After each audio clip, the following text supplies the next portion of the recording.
mind. So I call it springtime blooming, and how we as people can then learn from our environment and then also learn from the Bible, the flowers in there, what we should be doing in our lives. So it might be like a bits and pieces here and there and everywhere, but hopefully by the end of it, I would have pulled everything together. So plants, flowers, herbs, and trees in the Bible, they were there to, firstly, I found some verses where it shows that they were there to decorate.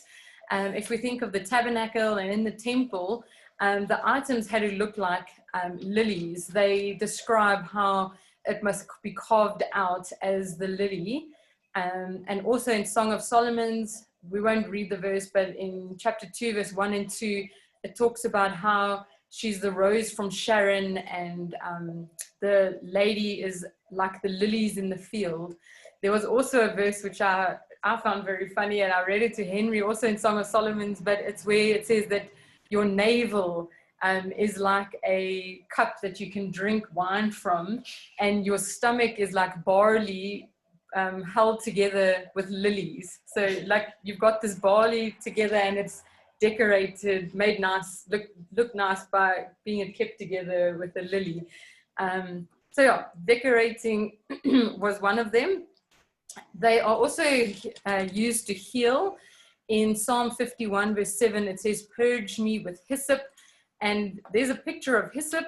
I was saying to Mom, it looks very much like lavender, and it's got some, Dana might know better, but it's got some of the same healing properties as lavender, but it's two different plants. Like it's definitely hyssop and lavender are two different plants that you get. They were also used to protect. Moses' basket was made from bulrushes, and also the verse where it talks about Moses' mom putting him in the reeds in the river to protect him in this little basket. They are there to teach us lessons. So there's verses where they talk about the dead branches will be cut off. If you don't produce fruits, those branches are cut off and thrown into the fire. So we must learn not to be the dead branches. Jesus spoke about having faith like a mustard seed, and you can move mountains. There's also the verse in Matthew 6 where it says we must not be anxious. Look at the flowers in the field. And I've actually got that verse in the next couple slides. It was used to fragrance things. So at the bottom there, I'm a very picture person, so I want to see what this looks like. I was quite surprised that myrrh is kind of like a root. So in Psalm 45 verse 8, and there's a couple others as well, but these are ones that are quickly stood out. But myrrh, aloes, cinnamon, and cassia are all there to fragrance things, or like there were robes that were fragranced, or in Proverbs there's also where it talks about the adulteress, the folly, the foolish women who fragrance their beds and their linen. So that is also what it is used for. I'm sure there's many other things as well we can maybe discuss afterwards if you can add any, but those are kind of the main points where I could find when plants are mentioned in the Bible or trees. Those are the categories they kind of fall into. So Matthew 6 verse 28 and 29. "And why do you worry about clothes? See how the flowers of the field grow. They do not labor or spin. Yet I tell you that not even Solomon in all his splendor was dressed like one of these." Now, I always thought it was the lily of the field. I actually had a very pretty lily flower picture. And then when I looked at the word, the flowers in the field, because I don't know, there's a song where it talks about, look at the lilies in the field, they don't stress or worry. But it's actually a wildflower. So this red one is probably more the correct picture when it talks about a flower. And we can just think of how they grow and they look so pretty and they flourish. And if God takes care of them, we mustn't worry. We look great in whatever clothes we wear. The left-hand side is also the lily, a wildflower lily. That is more accurate to what maybe this verse would say, the picture of what that plant would look like. Then we are there's a couple of verses as well where it says that we humans are like grass. So in Psalm 103, verse 15 to 17, the life of mortals is like grass. They flourish like a flower of the field. The wind blows over it and it is gone, and its place remembers it no more. But from everlasting to everlasting, the Lord's love is with those who fear him, and his righteousness with their children's children. Again, in James 1, verse 9 to 11, believers in humble circumstances ought to take pride in their high positions, but the rich should take pride in their humiliation, since they will pass away like a wild flower. For the sun rises with scorching heat and withers the plant. Its blossom falls and its beauty is destroyed. In the same way, the rich will fade away even while they go about their business. And then in Isaiah 40, verse 6 to 8, and the same in 1 Peter 1, verse 24 to 25, it says that a voice cries out. A voice says, cry out. And I said, what shall I cry? All people are like grass, and all their faithfulness is like the flowers of the field. The grass withers and the flowers fall because of the breath of the Lord blows on them. Surely the people are grass. The grass withers and the flowers fall, but the word of our God endures forever. So not to depress anybody, but we are quite fragile, just like the grass. It has a season where it grows and it's green and it brings sometimes grass. I know mom actually collects all the different grass because a lot of them have little seeds on them or little, like you see on the picture there, that white, it kind of looks like a golden grass that grows. But they all are green at some point in their life, and then they die and the wind comes and it just blows it away. So what I would like to take away from this point is that when we are flourishing and we are the green grass and we're growing, that we make the most of that time that we have to make an impact in people's lives around us. What I do also find nice is that it ends off the verses here with that the Lord's love and his righteousness to their children's children is from everlasting to everlasting. And here that the word of our God endures forever. So God is forever there. We just have, unfortunately, a time period that we have constraints on, that we are not from everlasting to everlasting. So we must make use of the time that we have. So I actually want to go into more depth on the word blossom, because actually it's quite a nice, it's kind of like Llewellyn always says, you can't be angry and say bubbles. Like to me, the same with blossom. It's like, you can't be blossom, like it's blossom. It's just always like a happy thing. So in the Bible, blossom is translated as well as break forth, bud, bloom, spread, and flourish. All of these are just happy things. You spread joy, you bud. Like when we see the blossoms coming out and there's a little rosebud coming and it's going to bloom, like we're excited about it. And break forth is just amazing because you want to break free but move forward. It's not just break, it's break forth, so you're going to go forward. So here are some of the verses in the Bible where those come, you can find them. The desert and the parched land will be glad. The wilderness will rejoice and blossom. Like the crocus, it will burst into bloom. It will rejoice greatly and shout for joy. And this is the flower that's there, the crocus. Again, I thought this verse said that the deserts will bloom like a rose. So I had a picture of a rose, which I downloaded. And then when I actually went to look, it was more this kind of picture, where if you look at the actual word. And then in his days, may the righteous flourish and prosperity abound till the moon is no more. So the righteous will flourish and they will bloom and prosper. I will be like the dew to Israel. He will blossom like a lily, like a cedar of Lebanon. He will send down his roots. His young shoots will grow. His splendor will be like an olive tree. His fragrance like the cedar of Lebanon. People will dwell again in his shade. They will flourish like the grain. They will blossom like the vine. Israel's fame will be like the wine of Lebanon.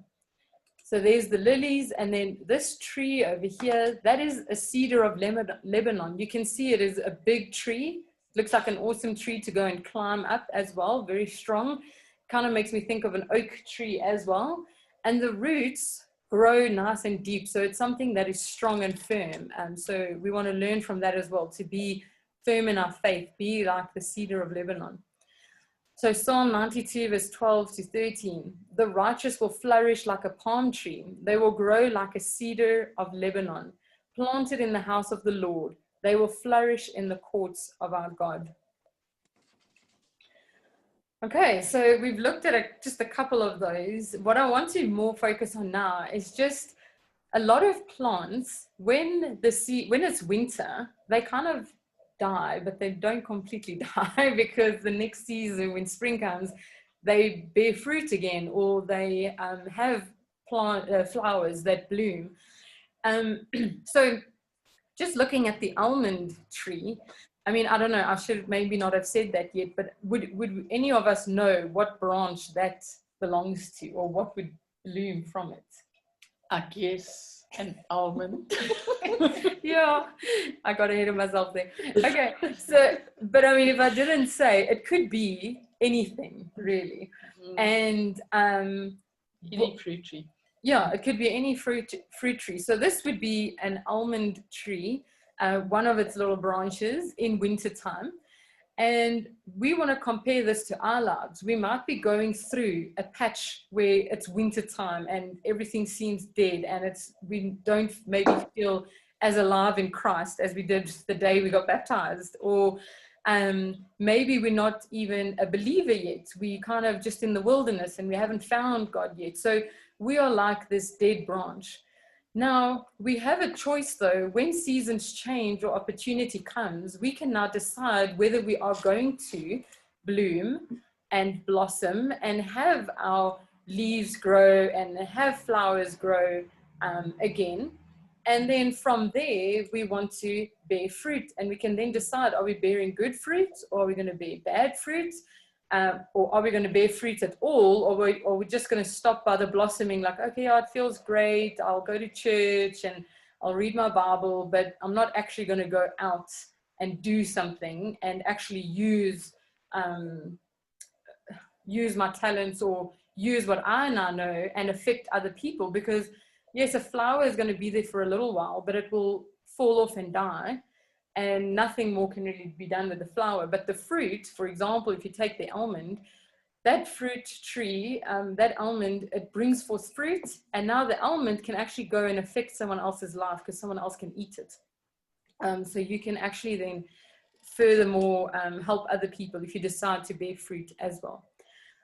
So in Numbers 17 verse 5, this is where Moses took many different staffs and he put it in the temple to see who, someone can correct me here, but it was to see whose staff was going to bloom, to be the leader of the priest. Yeah.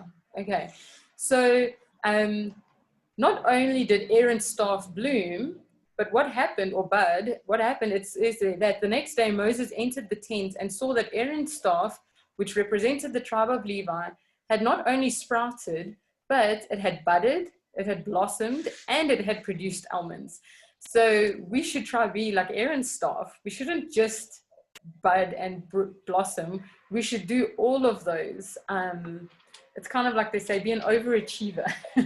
And then if you don't get to the end point, at least you've done more than what most people would have done. So in the New Testament, it says that we will be known by our fruit. This is talking about false prophets and people who were going to try and lead people astray, perhaps. But we can also apply this to our own lives, that you want to bear fruit and people will know you by your actions and what you're going to be doing. So Matthew 7, verse 15 to 20, by their fruit you will recognize them. Do people pick grapes from thorn bushes or figs from thistles? Likewise, every good tree bears good fruit, but a bad tree bears bad fruit. A good tree cannot bear bad fruit, and a bad tree cannot bear good fruit. Every tree that does not bear good fruit is cut down and thrown into the fire. Thus, by their fruit you will recognize them. So two things to take to that is we must just bear good fruit, and we want to bear fruit at least, because if it doesn't bear fruit, or if it doesn't bear good fruit, then it will be cut off and thrown into the fire. And we don't want to be cut off. We want to continue doing good until Christ returns and we can be in the kingdom. So just the last thought, two thoughts actually. Hebrews 13 verse 15, it's always been one of my favorite verses.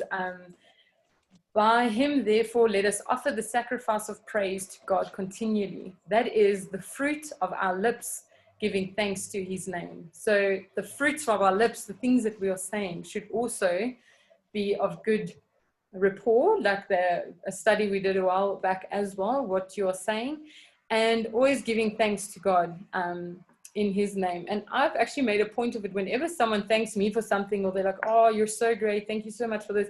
I always say to them, yeah, God's really great. Like he's blessed me to be able to help other people. So always trying to get it back that they know it's God that is in control. And then obviously everyone knows this, the fruit of the Spirit. Oh my goodness, I just forgot. It's Galatians 5 verse 22. The fruit of the Spirit is love, peace, faithfulness, joy, goodness, gentleness, patience, self-control, and kindness. And again, our Bible study last night, so funny when Itzai brought up the fruit of the Spirit. I'm like, I've got that in my tongue. So it's amazing how it all we all work together and it touches in together. But this is the kind of like our to keep on track. Like if you're not sure if I'm bearing good fruit, like come back to this. And the fruit of the Spirit is all of these things. As long as we are doing the work that we are doing with love and with gentleness, and we have patience with one another, and we have kindness, show kindness towards each other, if we have self-control to not do things we shouldn't be doing, all of those things will help us to bear good fruit. So I would make a suggestion, or urge all of us, me included, that we should bud, blossom, and go fill the whole world with fruit and good fruit.